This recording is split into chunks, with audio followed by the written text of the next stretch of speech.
इस वीडियो और एडवोकेट सुबोध गुप्ता के चैनल का उद्देश्य समाज में कानून की जागृति पैदा करना है। यह वीडियो ना तो कोई विज्ञापन है और न ही प्रत्यक्ष या अप्रत्यक्ष रूप से कोई आमंत्रण। वीडियो में कही गई बात कानूनी सलाह नहीं है और न ही एडवोकेट सुबोध गुप्ता इसकी पूर्ण सत्यता और प्रामाणिकता का दावा करते हैं। यह वीडियो अगर शिक्षाप्रद लगे तो लाइक, सब्सक्राइब और शेयर करना मत भूलें। जय हिंद। दोस्तों, यदि आप कोई प्रॉपर्टी खरीदने वाले हैं तो बड़ा ही इम्पोर्टेंट हो जाता है ये देखना कि जो प्रॉपर्टी आप खरीद रहे हैं उसके डॉक्यूमेंट सही हैं या नहीं हैं। आमतौर पे मैं इसमें एक 3 स्टेप फॉर्मूला बताता हूँ कि buy from the right people the right property with the right documents, यानी सही लोगों से प्रॉपर्टी खरीदिए, सही प्रॉपर्टी खरीदिए और सही डॉक्यूमेंट्स के साथ प्रॉपर्टी खरीदिए। यदि प्रॉपर्टी सही भी आपको अच्छी भी लग रही है लेकिन उसके डॉक्यूमेंट्स में कोई कमी है तो भी आप मुसीबत में पड़ेंगे। डॉक्यूमेंट्स पूरे हैं परंतु प्रॉपर्टी मौके पे यानी जहां पर आपको फिजिकल पोजीशन लेना है उसमें कुछ दिक्कत है किसी भी प्रकार की, तो भी आप प्रॉब्लम में पड़ेंगे। प्रॉपर्टी भी सही है, डॉक्यूमेंट भी सही है, लेकिन जो बेचने वाला है वो सही नहीं है, वो सही व्यक्ति नहीं है, तो भी आप मुसीबत में पड़ोगे। तो इन तीनों बातों पे थोड़ा थोड़ा संक्षेप में बताने का प्रयास करता हूँ। सबसे पहली बात करते हैं कि जिससे आप प्रॉपर्टी खरीदने वाले हो, जो विक्रेता है, सेलर है प्रॉपर्टी का, वो सही हो। वो सही हो इस बात से मेरा मतलब ये है कि बहुत बार तो असली सेलर खुद डील करते ही नहीं। पता लगे जिसको आप सेलर समझ रहे हैं वो सेलर है ही नहीं, वो प्रॉपर्टी डीलर है या बीच में ऐसा ही कोई डमी व्यक्ति है।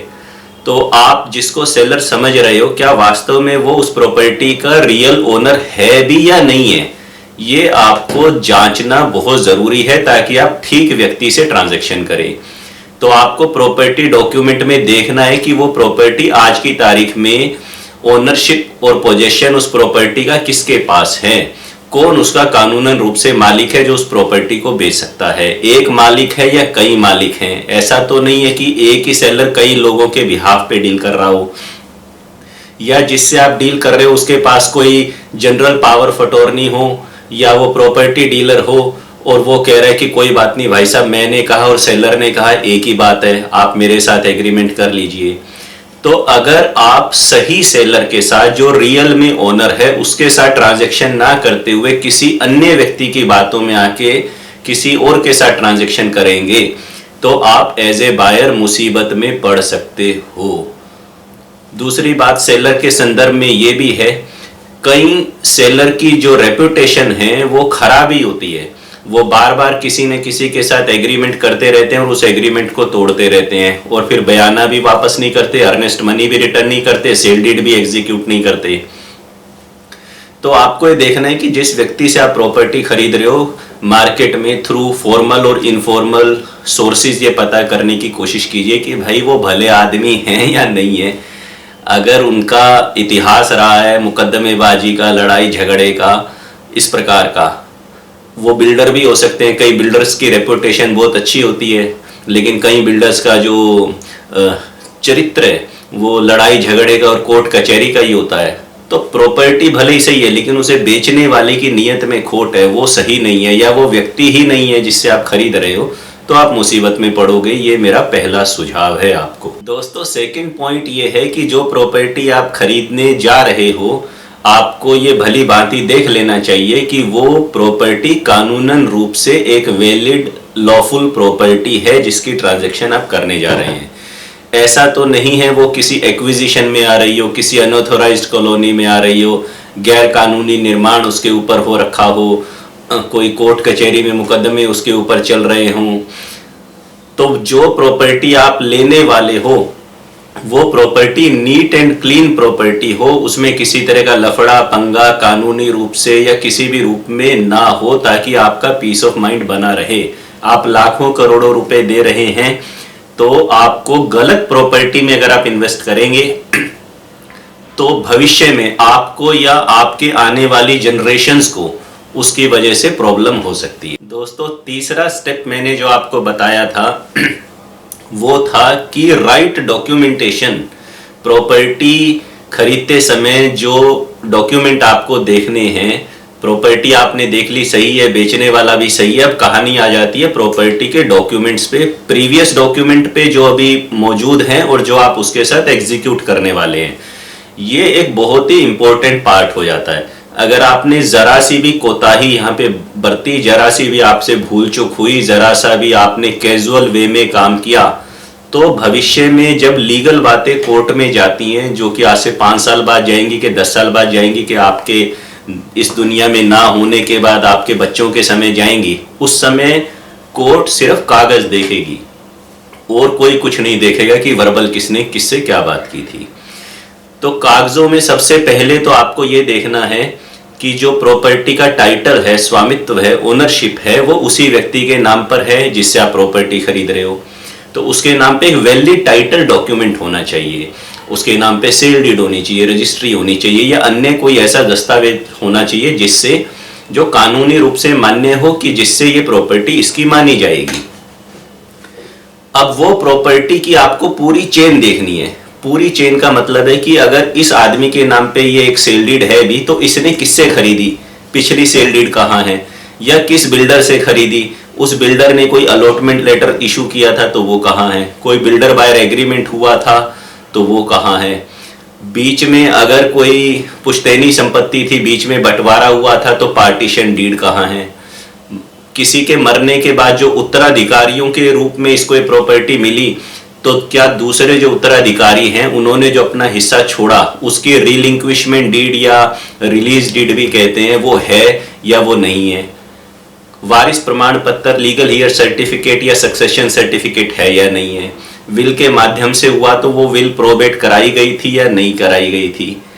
तो आपको जो पिछली चेन है सारी, वो एक एक डॉक्यूमेंट को समझना पड़ेगा, उसमें से कोई भी डॉक्यूमेंट मिसिंग नहीं होना चाहिए, कहीं पे भी जो लिंक है, कानूनी लिंक, वो टूटा हुआ नहीं होना चाहिए। इसी तरह आपको कुछ अन्य डॉक्यूमेंट्स भी देखने चाहिए, जैसे कि अगर किसी अथॉरिटी ने या किसी बिल्डर ने वो अलॉट किया था तो पोजेशन भी दिया होगा, तो पोजेशन लेटर है या नहीं है। पोजेशन लेटर के अलावा अगर वो कोई खाली ज़मीन थी, उस पर बाद में कोई मकान बनाया गया या पहले से ही बना हुआ था और आप खरीद रहे हो बना बनाया, तो उसका कंप्लीशन सर्टिफिकेट है या नहीं है, सीसी बोलते हैं, ऑक्यूपेंसी सर्टिफिकेट है या नहीं है, ओसी या सीसी या कोई भी किसी भी नाम से बुलाया जाए इस सर्टिफिकेट को, मतलब कंसर्न्ड अथॉरिटी से इस बात का सर्टिफिकेट है या नहीं है कि हाँ भाई ये भवन ठीक है। नक्शा बना होगा, मैप, आर्किटेक्ट वाला मैप नहीं जो ऐसे ही बना लेते हैं प्राइवेट, मैप बना के सरकारी विभाग से अप्रूव कराया होगा कंसर्न्ड अथॉरिटी से कि हाँ भाई यहाँ पे ये नक्शे के हिसाब से ऐसे ऐसे ये घर बनेगा, इतने मंजिल का बनेगा, इतना बरामदा होगा, इतने गलियारे होंगे, इतने कमरे होंगे, इतनी रसोई होगी, यहाँ पार्किंग होगी। तो वो अप्रूव्ड मैप है या नहीं है। अगर अप्रूव्ड मैप है भी तो क्या जो अब आप खरीद रहे हो बिल्डिंग वो उस मैप के हिसाब से ही बनी हुई है या उसमें कुछ वायलेशन या डेविएशन है। डेविएशन है तो क्या उनकी कोई पेनल्टी भर के कोई एक्स्ट्रा मंजूरी या स्वीकृति ली गई है, नहीं ली गई है तो कल को कोई डिमोलिशन ड्राइव चल गया, कोई और नोटिस आ गया तो वो तो फिर आपको भुगतना पड़ेगा। आप एक्स्ट्रा सेफ्टी के लिए ये भी मांग सकते हो सेलर से कि आपने जो लेटेस्ट प्रॉपर्टी टैक्स भर रखा है मुझे उसकी रसीद दे दो, मैं देख लूँ कि ये किसके नाम पे रिकॉर्ड्स में प्रॉपर्टी दिखाई दे रही है। कोई म्यूटेशन हुआ होगा, नाम दर्ज हुआ होगा तो उसकी कॉपी आप मांग लीजिए। इसी तरह आपको ये देखना है कि इस प्रॉपर्टी पे कोई बैंक लोन या चार्ज क्रिएट तो नहीं हो रखा, कोई एनकम्बरेंस तो नहीं है, किसी तरह का बैंक लोन का भार तो नहीं है इस प्रॉपर्टी पे। तो आप सेलर से पूछ भी सकते हो, अगर वो आपको ओरिजिनल प्रॉपर्टी पेपर दिखा रहा है इसका मतलब प्रॉपर्टी पेपर उसी के पास है, तो बैंक लोन है तो उसकी एनओसी मांग लीजिए या बैंक स्टेटमेंट मांग लीजिए कि कितना आउटस्टैंडिंग बचता है। एक वेबसाइट है सरसाई CERSAI, वहाँ जाके आप खुद प्रॉपर्टी डिटेल डाल के चेक कर सकते हो, उसका लिंक मैं डिस्क्रिप्शन में दे दूंगा। तो आपको ये देखना चाहिए कि इस प्रॉपर्टी पे किसी तरह का लोन तो नहीं है जो आपसे छुपाया जा रहा हो। और सेफ्टी के लिए आप सब रजिस्ट्रार ऑफिस में जा सकते हो जहाँ पे रजिस्ट्री हुई थी इस पर्टिकुलर प्रॉपर्टी की, वहाँ जाके आप कंसर्न्ड ऑफिसर से मिल सकते हो, उसे कोई एप्लीकेशन दे सकते हो ये जांचने के लिए कि इस प्रॉपर्टी पे किसी तरह का कोई चार्ज या किसी कोर्ट ने स्टे तो नहीं लगा रखा। बहुत प्रॉपर्टी डिस्प्यूट में होती हैं, चाहे वो किराएदार के साथ डिस्प्यूट में हो, चाहे किसी और मालिक के साथ डिस्प्यूट में हो, चाहे पड़ोसी के साथ डिस्प्यूट में हो, या सेलर ने पहले ही कोई एग्रीमेंट टू सेल किसी और को कर रखा है, आपको नहीं बता रहा वो, और आपसे भी एग्रीमेंट कर लिया है। तो इस तरह के डिस्प्यूट्स को पता लगाने का डायरेक्ट तरीका तो कोई है नहीं अगर वो सेलर बेईमान है। फिर भी कवर अप करने के लिए आप चाहो तो न्यूज़पेपर में एक एडवर्टाइजमेंट दे सकते हो कि मैं फला फला प्रॉपर्टी खरीदने वाला हूँ, यदि किसी व्यक्ति को कोई आपत्ति हो मेरे इस खरीदने पे तो मुझे 15 दिन के अंदर संपर्क करे। ऐसा प्रयास तो किया ही जा सकता है। इसी तरह आप उसके साथ जो एग्रीमेंट टू सेल बनाएंगे, खरीदने बेचने का जो आप एग्रीमेंट बनाएंगे उसके साथ, उसको डिटेल में अच्छे से बनाना आवश्यक है। इसमें मैंने बहुत सारे सेपरेट वीडियो बना रखे हैं कि एक अच्छा एग्रीमेंट टू सेल कैसा होना चाहिए जिससे कि आपकी सेफ्टी रहे। उसमें आप इस तरह की बातें लिख सकते हो अपने आप को इंडिमनीफाई करते हुए कि इसने मुझे कहा है कि कोई कोर्ट केस नहीं चल रहा है, इसने मुझे कहा है कि कोई बैंक लोन नहीं है, अगर भविष्य में बात गलत पाई जाती है तो इसकी जिम्मेदार ये होगा और ये मुझे इतना हर्जाना देगा। एग्जाम्पल दे रहा हूँ कि इस तरह के क्लोजेस उस एग्रीमेंट में लिखे जा सकते। बहुत सारे राज्यों ने प्रॉपर्टी आईडी बनाने का मैकेनिज्म शुरू किया हुआ है। तो हर प्रॉपर्टी की एक आईडी होती है हर राज्य में। अधिकतर राज्यों में मैंने देखा है कुछ वहाँ की एक अपनी पर्सनल वेबसाइट भी होती है उस राज्य की, जहाँ पे आप किसी प्रॉपर्टी का ब्यौरा प्रॉपर्टी आईडी डाल के चेक कर सकते हो कि ये प्रॉपर्टी किसके नाम पे है। बैंक लोन वगैरह की डिटेल भी वहाँ पे कई बार आ जाती है। तो आप जिस राज्य में है वहाँ देखो इस प्रकार की कौन सी सरकारी वेबसाइट है जहाँ से उस प्रॉपर्टी का डिटेल आपको ऑनलाइन मिल सके चेक करने के लिए। तो दोस्तों ये सारी सावधानियां आप रखना। कैश में डील करने से बचना। कैश में अगर आपने पैसे सेलर को दे दिए तो किसी भी तरह का लीगल एक्शन लेना आपके लिए थोड़ा सा मुश्किल हो जाएगा। बैंकिंग ट्रांजैक्शन जितना आप करेंगे उतना आप सेफ रहेंगे, उतना आप सिक्योर रहेंगे।